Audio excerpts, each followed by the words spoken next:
নিজের ছন্দে তাল মিলিয়ে চলে গিয়েছে নদী। চারপাশ থেকে এই পাহাড়ি গ্রামকে যেন আগলে রেখেছে নিজের ছেলে মেয়ের মতো।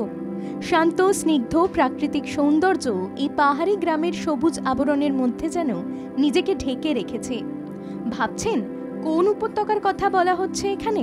আসলে এখানে দোবান উপত্যকার কথা বলা হয়েছে।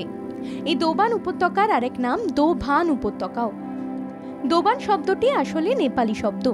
নেপালি ভাষায় দো কথার অর্থ হলো দুটি এবং বান শব্দের অর্থ বন্ধন। এই দোবান ভ্যালিকে দুটি নদী ঘিরে রেখেছে চারপাশ দিয়ে। একটি হলো রংপো আর অন্যটি হলো ঋষি।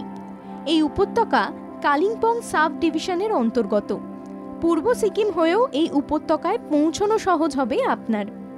শহরের কোলাহল থেকে বেঁচে যারা চান দূরে গিয়ে শান্তিতে কয়েকদিন প্রকৃতির সঙ্গে সময় কাটিয়ে আসতে, তাহলে অবশ্যই তালিকায় রাখুন এই দোবান ভ্যালির নাম। চোখে দেখার চাইতেও অনুভব করতে পারবেন আপনি। চারিদিক নিস্তব্ধ। এই নিস্তব্ধতার মধ্যে শুধু একটি শব্দ কানে ভেসে আসে, তা হলো পাখির ডাক। সেই অজানা অচেনা পাখিরা আপনার সঙ্গে বন্ধুত্ব করতে চাইবে। এই পাহাড়ি উপত্যকায় আসলে আপনি পা থেকে জুতো খুলে ঘাসের ওপর খালি পায়ে হাঁটুন। পারলে শীতল নদীর জলে পা ডুবিয়ে বেশ কিছুক্ষণ বসে প্রকৃতির শোভা উপভোগ করতে পারবেন আপনি।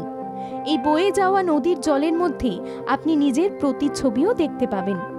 রাতের বেলা যখন জ্যোৎস্নার আলো এসে পড়ে নদীর জলের ওপর, পুরো পরিবেশটাই হয়ে ওঠে মায়াবী। কিভাবে যাবেন ভাবছেন? ট্রেনে করেও পৌঁছে যান নিউ জলপাইগুড়ি। সেখান থেকে শেয়ারে গাড়ি ভাড়া করে পৌঁছে যেতে পারবেন এই পাহাড়ি উপত্যকায়। থাকার জন্যে এখানে প্রচুর কটেজ পেয়ে যাবেন।